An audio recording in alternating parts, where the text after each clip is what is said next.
Welcome to the Joy Lab podcast, where we help you uncover and foster your most joyful self. Your hosts, Dr. Henry Emmons and Dr. Amy Prasek, bring you the ideal mix of soulful and scientifically sound tools to spark your joy, even when it feels dark.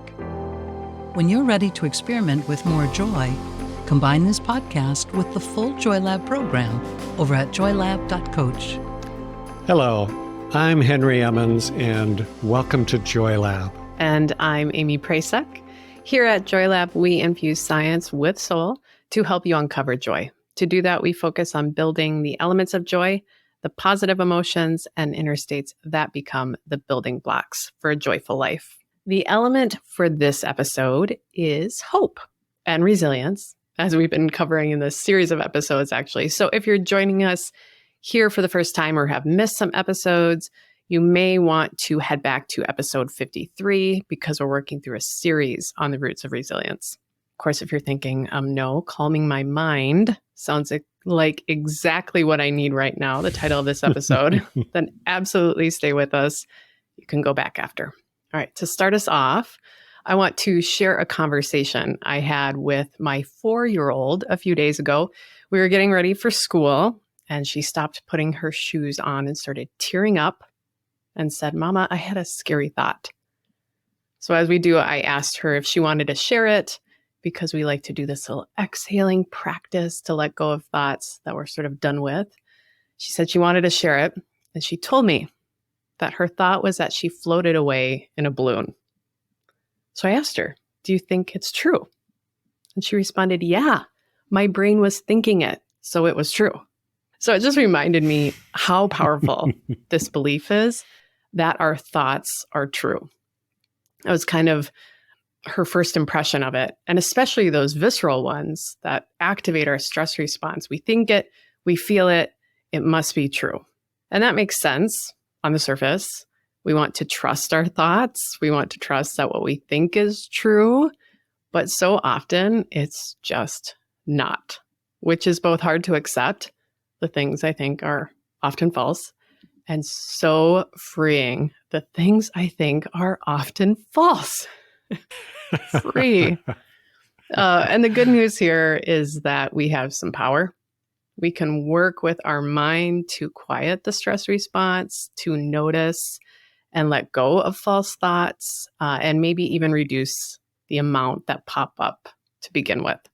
So in this episode, we'll look at a few strategies we can use to create some space between ourselves and our thoughts so that we can embrace what really is our natural, calm mind.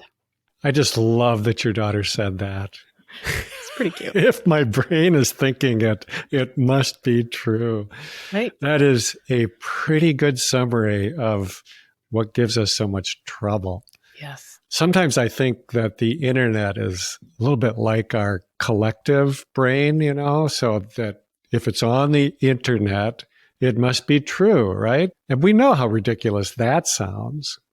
And yet, don't we sometimes believe that if it's there, if I'm seeing it in print or on a picture, that it is real? We are living in a very interesting time where reality and truth are being called into question oftentimes. Hard facts are sometimes considered subjective these days. So part of me is really optimistic about this, thinking, well, maybe we just need to go through this kind of thing collectively in order to wake up to the power that our minds have, or just to realize the truth in what a lot of spiritual teachers have said for eons, that we create the world as we experience it with our minds, our perceptions, our beliefs. Buddha put it very succinctly in the first lines of the Dhammapada.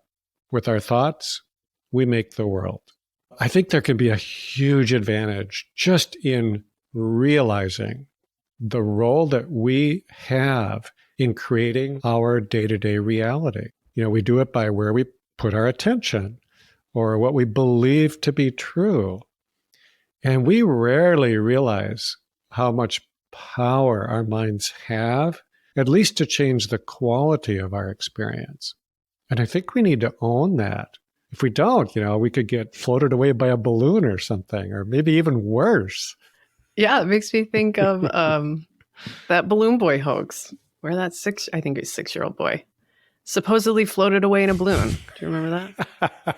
Yeah, vaguely. So journalists really did no vetting, and viewers didn't ask questions. I didn't. Most of us didn't pause to ask questions like, hey, can that balloon actually carry a 50-pound kid? The answer was no. But so many of us just took it as truth. We let our minds, like you just said, float away with that hoax. And I think what's hard to understand sometimes is that letting external sources like internet gossip, like the balloon boy story or conspiracy theories, sometimes letting our attention run away with all those external stories seems more comfortable than just sitting with our own inner thoughts. We've talked about that a lot here at the podcast. Sometimes our thoughts are scary. Sometimes our inner world is gnarly, as you've said, Henry. I love that. Sometimes it just feels like too much to be with our thoughts. And so it's super tempting to just grab our phone and get some dopamine hits if we're too alone with our thoughts. So then back to what you just noted, Henry, we're only seeing the world through all of this stuff we consume, whether it's true or not. And because we've sort of outsourced our thinking, it's really hard not to get swept away by it all. Wow. I like that term. We've outsourced our thinking. Yeah. Yeah, kind of true, isn't it? I think so, especially the internet, as you noted. It wants to take it all away. Yeah.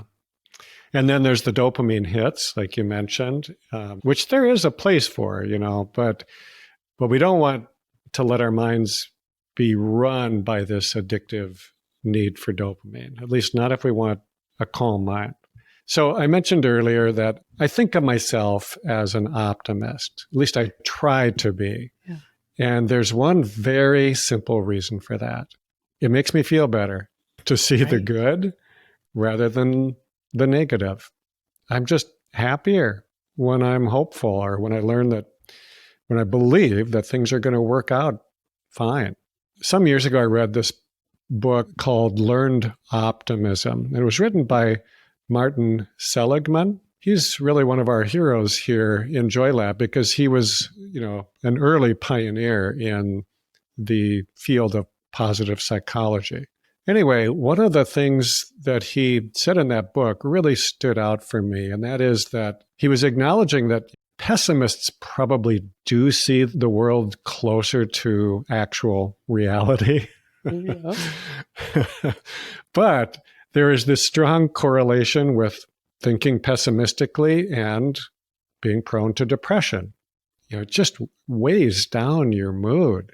So choosing to be more optimistic, whether it's always true or not, and then training yourself to do it can really be a powerful preventive for depression.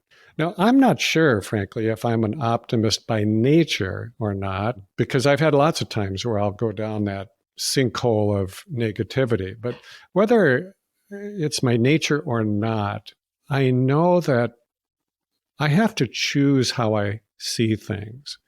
And I have to make that choice again and again, not just one time and I'm done. And at first, frankly, it's a lot of work, but it does get easier over time. In other words, this is a skill, and skills can be learned and improved with practice.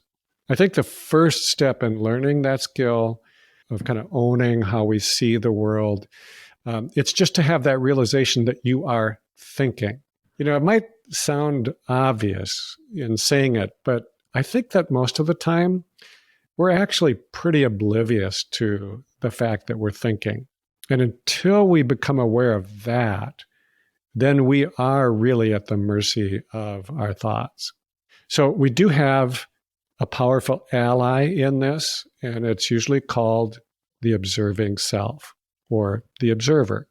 It's located somewhere in our minds, but it's not the same thing as the thinking brain, which is what we often perceive of as the mind. The observer is that part of us that is aware that we are thinking. In other words, aware of our awareness, thinking or feeling. So the observer is able to step back, stay above the fray, and see what's happening without getting pulled into it. Right. So that first step is to become aware that we are thinking. Of course, I want to dig into an obstacle here because I am a pessimist by temper, I like to say.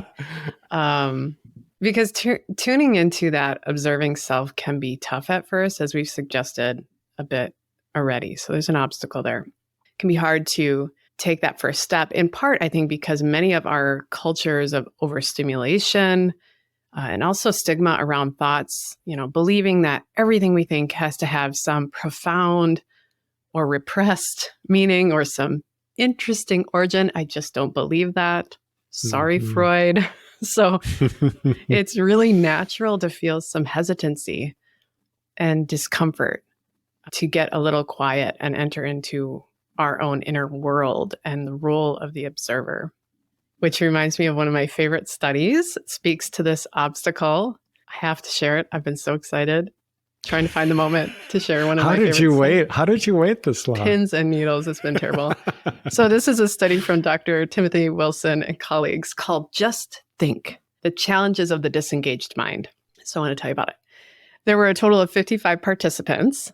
Each one sat alone in a boring-looking room and were first told to rate the pleasantness or unpleasantness of some positive stimuli on a screen and then some negative stimuli, namely an electric shock that they were given.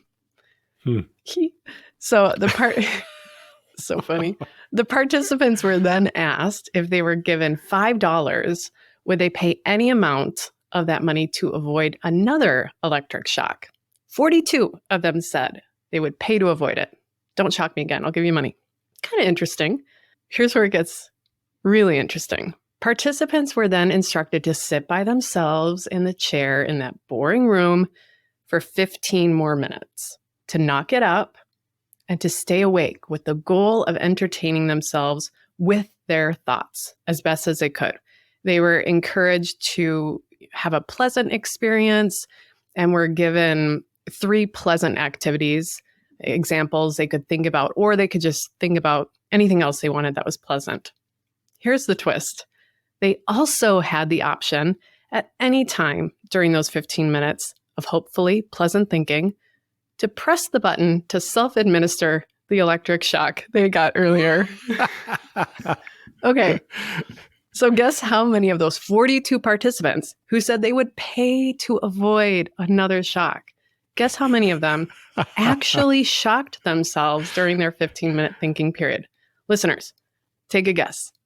Henry, you too. What do you think? Unless you already know the study. I do not know this. Okay. I'm going to guess 12.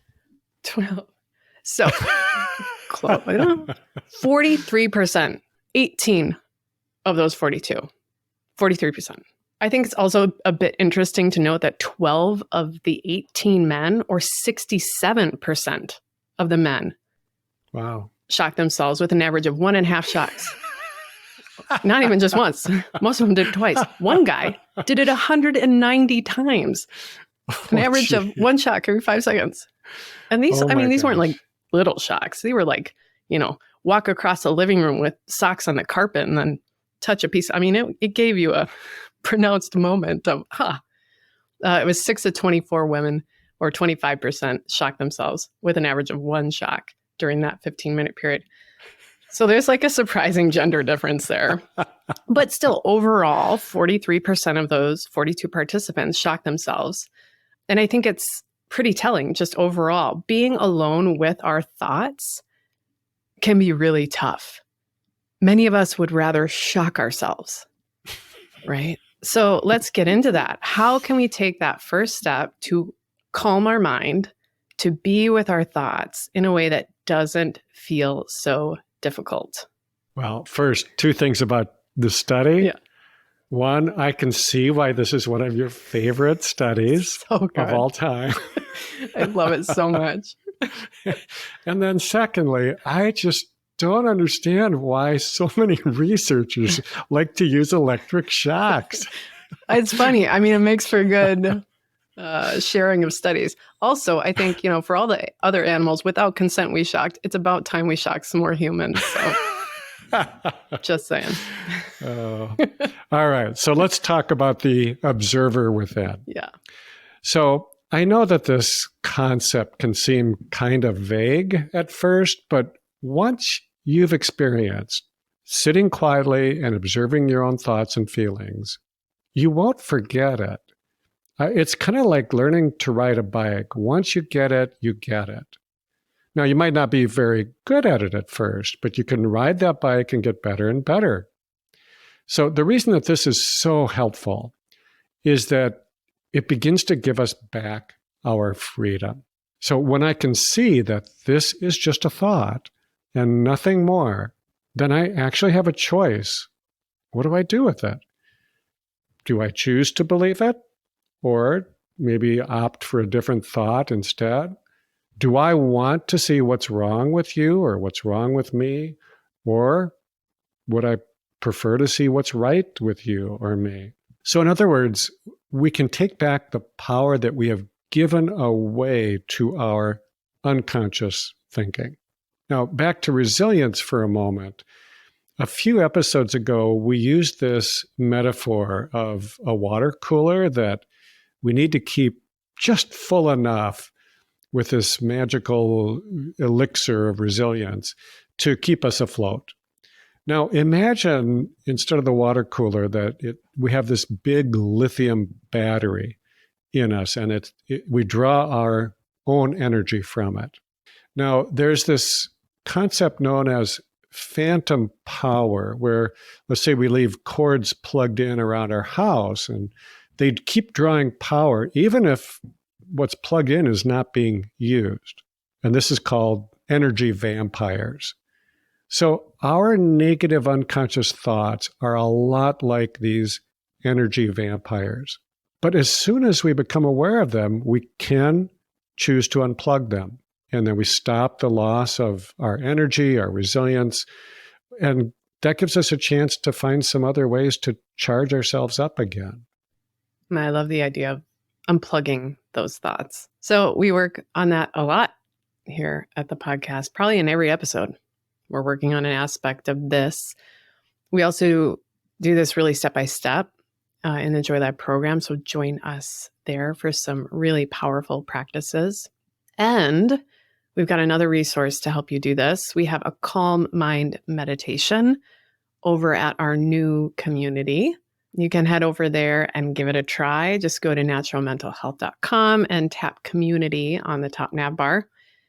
And big bonus, when you join the community, you'll receive some really helpful tools to support you as you uncover more joy. And you'll also help us keep this podcast free of those super annoying middle of the episode advertisements and those like 5 minutes of advertisements at the beginning I've been hearing lately. I get it, man.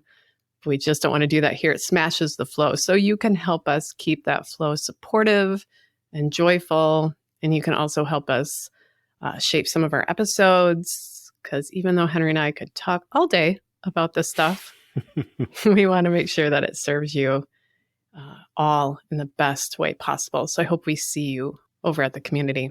So let's close this route of resilience.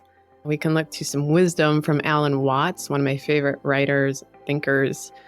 Here's what he had to say about our resilient nature. What I am really saying is that you don't need to do anything. Because if you see yourself in the correct way, you are all as much extraordinary phenomenon of nature as trees, clouds, the patterns in running water, the flickering of fire, the arrangement of the stars, and the form of a galaxy. You are all just like that. And there is nothing wrong with you at all. Thank you for listening to the Joy Lab podcast. If you enjoyed today's show, visit joylab.coach to learn more about the full Joy Lab program. Be sure to rate and review us wherever you listen to your favorite podcasts.